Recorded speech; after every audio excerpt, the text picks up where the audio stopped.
છેલ્લા 2 સપ્તાહથી અમે દરેક કોલેજ અને યુનિવર્સિટીઝમાં કરીએ છીએ.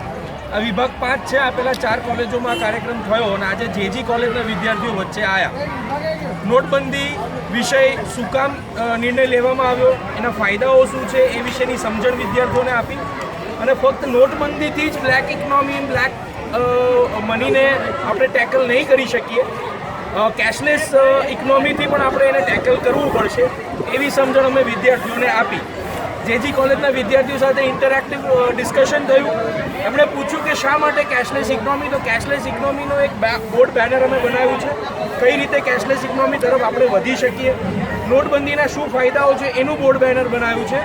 આ ડિસ્કશન પછી જો એ સહમત થાય કે આ વસ્તુ સારી સાચી છે અને નરેન્દ્રભાઈ મોદીએ જે ડિસિઝન લીધો છે એની સાથે અમે સહમત છીએ, આ ડિસ્કશન પછી જો એમને એવું લાગે તો હસ્તાક્ષર અભિયાનમાં જોડાય.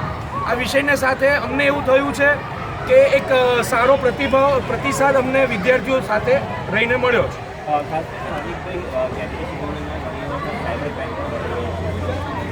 કોઈ પણ વસ્તુના પ્રોઝ અને કોન્સ હોય, કોઈ પણ વસ્તુના પોઝિટિવિટી અને નેગેટિવિટી હોય, પણ આપણે ડિસિઝન સારો છે એ વિષયને સમજી એના માટે આગળ વધવું જોઈએ.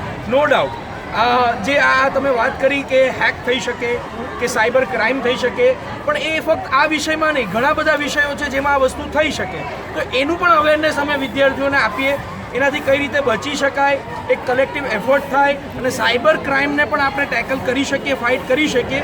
એક કોલેબરેટિવ એફર્ટ સાથે આપણે આ વિષયને સમજવો જોઈએ. પણ એ બધું રહેવાનું, પણ ડિસિઝન સારો અને સાચો છે જો એવું લાગે તો આપણે આ ડિસિઝન તરફ આગળ વધીએ.